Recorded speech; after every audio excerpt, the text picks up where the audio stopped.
Hello everyone, welcome back to my another video.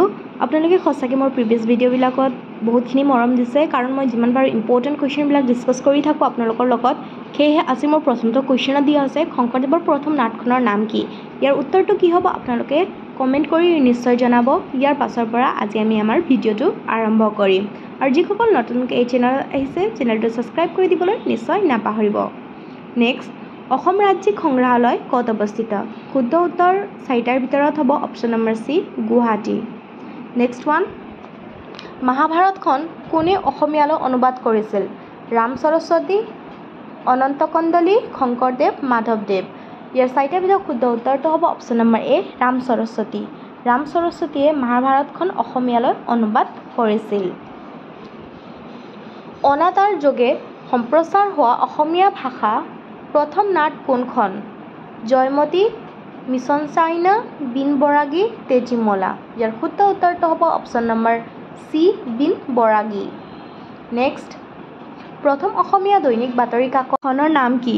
দৈনিক জনমভূমি, দৈনিক বাতৰি, অগ্ৰদূত, আমাৰ অসম। ইয়াৰো শুদ্ধ উত্তৰটো হ'ব চাৰিটাৰ ভিতৰত অপশ্যন নম্বৰ বি, দৈনিক বাতৰি। দৈনিক বাতৰি হৈছে প্ৰথম অসমীয়া দৈনিক বাতৰি কাকত। প্ৰথম অসমীয়া বাতৰি কাকত অৰুণোদয় প্ৰতিষ্ঠাপক সম্পাদক কোন? Arun Dutta, Hemchandra Sharma, Nilmani Phukan, Nathan Brown. ইয়াৰো চাৰিটাৰ ভিতৰত শুদ্ধ উত্তৰটো হ'ব option number D, Nathan Brown. Next,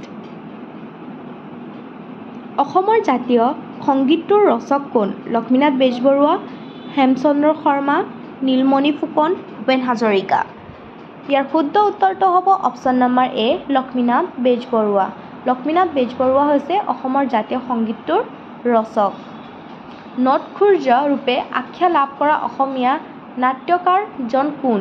Munin Barua, Hemchandra Sharma, ফণী শৰ্মা, ৰঘুনাথ চৌধুৰী। ইয়াৰ শুদ্ধ উত্তৰটো হ'ব option number C, Phani Sarma. Next প্ৰশ্নলৈ যাওঁ, কোনজন আহোম ৰজাই তলাতল ঘৰ নিৰ্মাণ কৰিছিল? ৰাজেশ্বৰ সিংহ, শিৱসিংহ, পুৰন্দৰ সিংহ, চুহুংমুং। ABCD চাৰিটা অপশ্যন দিয়া হৈছে, তাৰে ভিতৰত শুদ্ধ উত্তৰটো হ'ব option number A, Rajeswar Singha. SAARCৰ মুখ্য কাৰ্যালয় ক'ত অৱস্থিত? জেনেভা, কাঠমাণ্ডু, গুজৰাট, গুৱাহাটী। ইয়াতো চাৰিটা অপশ্যন দিয়া হৈছে, শুদ্ধ উত্তৰটো হ'ব option number B, Kathmandu. Next প্ৰশ্নলৈ যাওঁ, পৃথিৱীৰ আটাইতকৈ ডাঙৰ মৰুভূমিখন কোন? থৰ মৰুভূমি, গোপী মৰুভূমি, চাহাৰা মৰুভূমি, ওপৰৰ এটাও নহয়। শুদ্ধ উত্তৰটো হ'ব অপশ্যন নম্বৰ চি, চাহাৰা মৰুভূমি। পৃথিৱীৰ আটাইতকৈ ডাঙৰ মৰুভূমি। শ্ৰীলংকাৰ ৰাষ্ট্ৰীয় প্ৰতীক কি? বাঘ, সিংহ, ময়ূৰ, গড়। ইয়াৰ শুদ্ধ উত্তৰটো হ'ব অপশ্যন নম্বৰ চি, সিংহ। শ্ৰীলংকাৰ ৰাষ্ট্ৰীয় প্ৰতীকটো হ'ল সিংহ। পৃথিৱীৰ আটাইতকৈ সৰু মহাদেশ কোনখন? A, Asia, B, Oceania, C, Africa, D, ওপৰৰ এটাও নহয়। ইয়াৰ শুদ্ধ উত্তৰটো হ'ব option number A, Asia.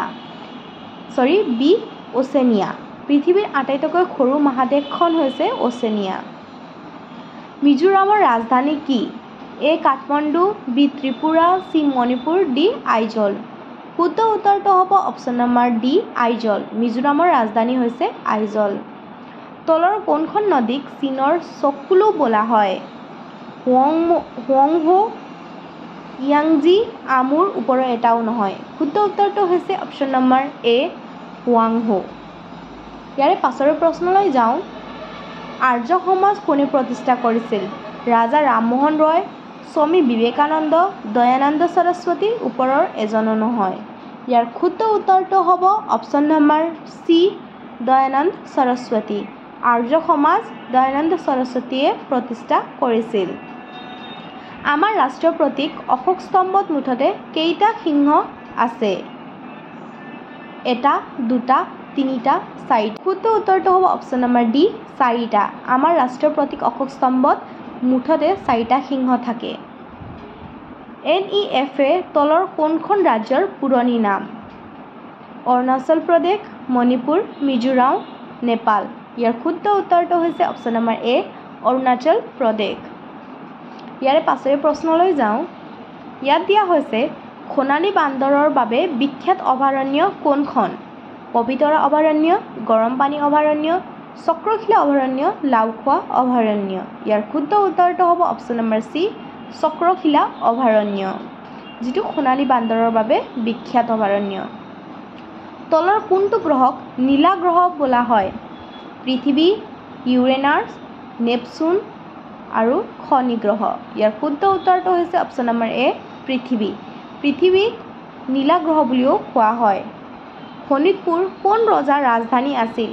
Narakasur, বাণ ৰজা, ভগদত্ত, পুষ্যবৰ্মন। শুদ্ধ উত্তৰটো হ'ব অপশ্যন নম্বৰ বি, বাণ ৰজা। নেক্সট, বৰ্মন ৰাজবংশৰ প্ৰতিষ্ঠাপক কোন? ভাস্কৰ বৰ্মন, মহেন্দ্ৰ বৰ্মন, পুষ্যবৰ্মন, নৰকাসুৰ। ইয়াৰ শুদ্ধ উত্তৰটো হৈছে option number C, Pushyavarman. Varman ৰাজবংশৰ প্ৰতিষ্ঠাপক আছিলে পুষ্যবৰ্মন। অশ্বমেধ যজ্ঞ কৰা অসমৰ প্ৰথম ৰজা কোন আছিল? ভাস্কৰ বৰ্মন, নৰকাসুৰ, পুষ্যবৰ্মন, মহেন্দ্ৰ বৰ্মন। শুদ্ধ উত্তৰটো হৈছে option number D, Mahendra Barman.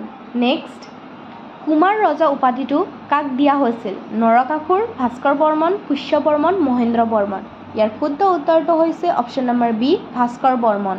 কুমাৰ ৰজা উপাধিটো ভাস্কৰ বৰ্মনক দিয়া হৈছিল। নেক্সট প্ৰশ্নলৈ যাওঁ। ভাস্কৰ বৰ্মনে হৰ্ষবৰ্ধনলৈ পঠোৱা ৰাষ্ট্ৰদূত দুজনৰ নাম কি আছিল? সংবেশ, বিম্বিসাৰ, সুপ্ৰতীক, মহেন্দ্ৰ বৰ্মন। ইয়াৰ শুদ্ধ উত্তৰটো হৈছে অপশ্যন নম্বৰ এ, সংবেশ। নেক্সট প্ৰশ্নলৈ যাওঁ। বৰ্মন বংশৰ কোনগৰাকী ৰজাৰ শাসনৰ সময়ত চীনা পৰিব্ৰাজক হিউৱেনচাং ভাৰতলৈ আহিছিল? মহেন্দ্ৰ বৰ্মন, ভাস্কৰ বৰ্মন, সুস্থিত বৰ্মন, পুষ্যবৰ্মন।